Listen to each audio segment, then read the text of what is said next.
Nagtao siya para sa akong kaluwasan. Namatay siya para sa akong kaluwasan. O nabanhaw siya para pagkonfirma na ako di ay naluwas pinaagi sa iyang gahom. Welcome back to Born to Praise TV channel. We are created to praise and worship God. Kay kung gibanhaw si Jesus Christ, banhawon usap ang tanan nga nagtuo kaniya. And that is gospel. Mo na mga igsuon nga itatak na to sa itong mga pangunahuna nga kining atong pagsaulog sa balaang panihapon tradisyon lang. Ug mao ni ang ordinasyon, ang sakramento sa simbahan. Wala diha nag-focus si Jesus Christ. Do this in remembrance of me. That means preaching the gospel. Mo nang pagkatao, pagkamatay, paglubong, pagkabanhaw. Ug mao ni mga igsuon ang asoy sa kinabuhi. Nga diri mga igsuon ang libot-libot ang konsepto sa atong pagpangalagad sa Ginoo. Without believing, kung dili ta motuo, motuman sa kabuton sa Ginoo, kawang lamang ang ato ang pagsaulog sa balaang panihapon. Hallelujah. No? So, your proclamation of the Lord's death until He comes, hangtod sa iyahang pagbalik. Ug mao ni mga igsuon ang pinaka-importante. Hallelujah. Next, kaning gitawag nato sa ikatulo, kaning examination. Napaday sa verse Mark chapter 16, 15 to 16. Okay. Mingon siya kanila, panglakaw kamo sa tibuok kalibutan ug isangyaw kining maayong balita. Unsa man ning maayong balita? Katong pagkatao, pagkamatay ug pagkabanhaw. Okay, mao kining maayong balita ngadto sa tanang mga tao. So sa ato pa dili na diay taman sa church, sa atong pamilya, kun dili sa tibuok sa tanang mga tao, hangtod nga mukuyanap ang maayong balita mga igsoon sa tibuok kalibutan. And then ang pagbalik antod mo abot ang pagbalik sa atong buhi nga Dios, kamao si Jesus Christ. Verse 16 ningon, ang mutuo, di ba, naglakaw na ta? Amen? Naglakaw ta. We will go with the group. No? Kasi gisulti sa Bible, maglakaw ta by group, maglakaw ta by twos. No? By pair. Mo na mga igsoon ang gihulagway sa Biblia. By pair, di ba, ni-send out si Jesus Christ og duha ka pares. Dayon by group mga igsoon. So sa atong pagpanglakaw, mo kini ang giingon sa verse 16. Whether we like it or not, maka-encounter ta aning mga igsuon. Sa gingon niya, ang mutuo og magpabautismo maluwas. Okay? Apan ang dili mutuo silutan. So mas maayo nakaproklamar ta. At least na ebidensya nga mituo man sa dili, mutuo, that is good news.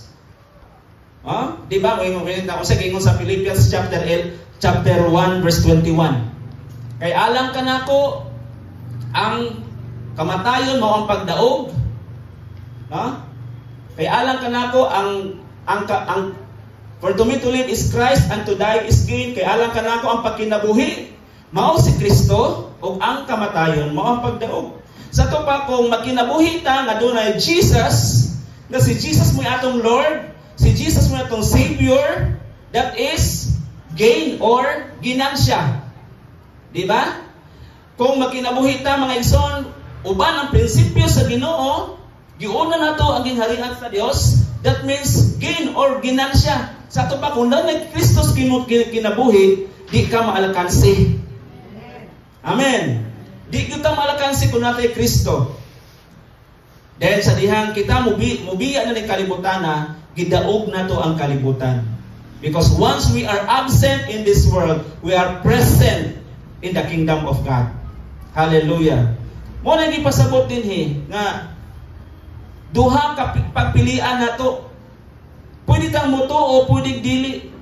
Ang gisangyawan nato sa pagkatao, pagkamatayon o pagkabanhaw ni Jesus Christ. Kamo man ay may balita mga igsoon, depende na duha na ang resipient na pwede siyang mutuo, pwede pong dili mutuo, pero sa giingon ni Jesus Christ, ang mutuo o magpabautismo maluwas, apan ang dili mutuo silutan. Wala siya maingon nga apan dili mo pagbautismo silutan. Di ba? Wala siya maingon. Ang duha, tungod kay kanang pagbautismo, that is, wala na siya. Imuha na siyang pamatuod nga nituo ka. Action na siya nimo sa imong pagtuo. Action sa imong pagtuo nga nituo ka nga dunay Dios. Obedience siya sa imong pagtuo. Kay kung ingon si James, mga ingon sa Santiago, nga nagtuo tag Dios o walay buhat, ang atong pagtuo patay. So kanang pagbautismo, buhat na bunga sa atong pagtuo nga niilang nga dunay Dios. Amen. So, malakan sita mga igsoon, kung nituo ra ta, no, wala na to buhati. Wala na to buhata. Patay ang atong pagtuo. So kana nituo ta, na ay action. Ikaduha, kung di ta mo tuo, silutan ta. So mo na ningon sa Bible, dili na akong pulong. And that is part of proclamation sa good news. Kanang ulahan butang ito ulahan butang ito man sa kabubuton sa Ginoo. Atong pakpakan si Lord mga igsoon. Hallelujah. Mo ni good news.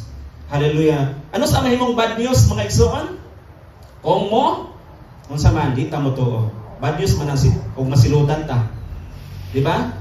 Bad news na kung masilutan ta. Pero walay mga anak sa Dios nga silutan. Ang tanang mga anak sa Dios, kung saan silutan dili kung dili gantihan. No? Muna saad sa Ginoo. Hallelujah. Dalay ko na nga itong buhi na Dios. Okay? So, ang ikatulo, kaning gitawag na itong pagtawag sa paghinulsol. A call to repentance. Or gitawag siya o a self-examination. Okay? Kaning gitawag susi. Ato ang susihon mga igsoon. Pagsusi na siya.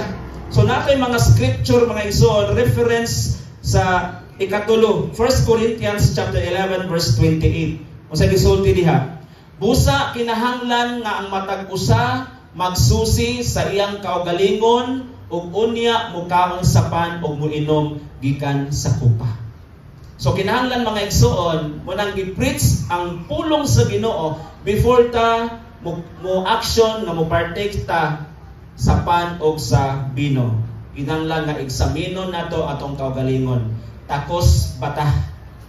No? Takos batang mo salmot, mo duol, mo take mga igsoon as a partaker.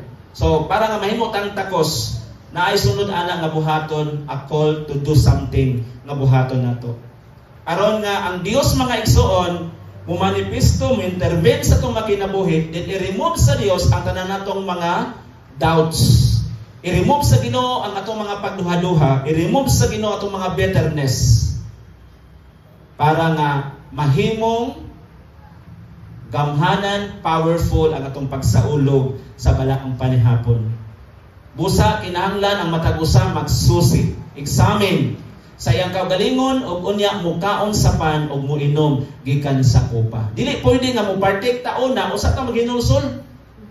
No? Dili pwede nga nakakaon na ta sa pan og sa bino diha sa imuha lingkuranan, muluhod ka mag-ampos Ginoo nga Lord pasaylo ako. Manday nakatigla ka usa pa kanipas ngay pasaylo. Wala pa daan mga igsoon, maghinulsol ta daan. Amen. No, dili pwede nga mo balik ka sa imong lingkuranan, mo kuha ka diri, balik kasi mong lingkuranan nga diha pa imo ang pag Lord pasaylo ako sa kumang kalapasan. Hallelujah. So mo man siya flow karon mga igsoon mahumanta og reflect ani. Let us do mga igsoon sama sa altar call. Mo cry out as Ginoo nga Lord, I am sinners. No, kanunay gid nato nang balik-balikon ngano man. We cannot give the Lord 100%. Diba? Ay hipokrito na po tamingong 100% yung kung sige yung kung pamino sa pulong sa Ginoo, 100% yung kung nagsampit sa Ginoo, madahan. Ang atong pagkatawhanon mga igsoon kanunay na ay kulang. Pero kinsa gani makapuli ana, kinsa gani maka fill in ana, kinsay makahatag, makakumpleto nato si Kristo lang. No? Si Jesus Christ lang ang makapuna mga igsoon kung sa mag-uuma pa, kung nagtanom siya mga igsoon og mais sa irasan.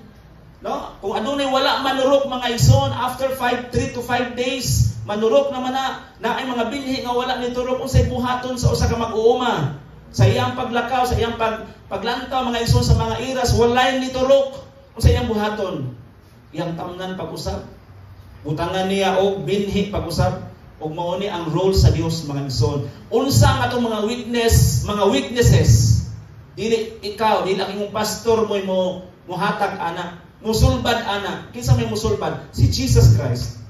No? Unsa giingon sa Mateo chapter 11:28, o mari kamo kanako kamong tanan nga gikapuyan sa inyong gibugatan o gikapuyan. Take note, no? Gibugatan na ba ka sa imuhang trabaho? No? Ang solution ana dili ang pag-resign. Kay bisag mo resign ka mga igsoon, pag abot sa imong balay bugat ra gihapon. Ipul-an na ba ka o buyag sa imong mga anak? Mo-resign ka, pag-resign mo anak, mas mulabaw pa hinuon. Diba? Pero kung atong itugyan sa Ginoo atong mga gibug-aton, atong mga kabalaka, you know, ang Dios mo atiman sa tanan nga nabalaka. Amen. Hallelujah. Katong kabalaka nga wala tuyua. Katong mga kabalaka, dili mo siya hinungdan sa kabalaka. Ang kabalaka mga igsoon, ang Dios maoy mo examine ana. Muna gitawag na itong reflection. So mo nang, before ta mo partake mga igsoon, let us do our part. Pangutan na ay mong kaugalingon, nasusi na ba nato? So kung nasusi na nato mga igsoon, diha, ang pagsusi, kauban na siya sa papangayong pasaylo, paghinulsol. Repentance is the call. Hallelujah mo na ipasabot mga igsoon sa 1 Corinthians chapter 11 verse 28. Gi-reflect nato. Reflection means ato ang gisusi sa ang mga nangagi kay walay reflection mga igsoon sa ugma sa umaabot. Ang reflection kanunay na siya nahitabo, imong gisusi ang imuhang nakalipas. Example Sunday karon. Dapat unsa may imong reflection ana. Ang reflection dili mga igsoon nga ang karon kun dili ang mga nakalipas. So ang kay karon Sunday, so gikan sa Saturday mo backward ta. Muna yung reflection. So kung doon na kay mga pagkakamali, nakabunat kag mga pulong, mga igsoon nga dili dapat ibunat, dapat ato na siyang i-reflect. Dapat pangayuan ato nagpasaylo mga igsoon. Labi na kung doon na tayo mga bitterness at kasing-kasing. Naapa tayong mga igsoon sa pagtuo nga wala nato napasaylo. Wala nato mga igsoon na reconcile ang atong pagrelasyon. So dapat ato na siyang pangayog pasaylos Ginoo. Ingon ang pulong sa Dios. Bisan ganit sa dili Holy Communion, dili sa balaang panihapon. Bisan ganit sa paghatag sa offering. Kung dunay kalibot-kot sa imong kasing-kasing, matot diha sa imong atubangan, sa imong kauban mga igsoon sa pagtuo, biyaan nimo imong halad o pag-reconcile kaniya.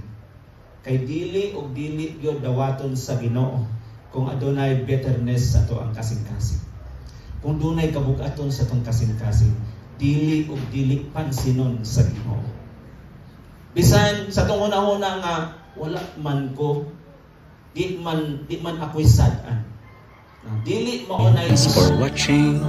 Please do like, subscribe, and bell on.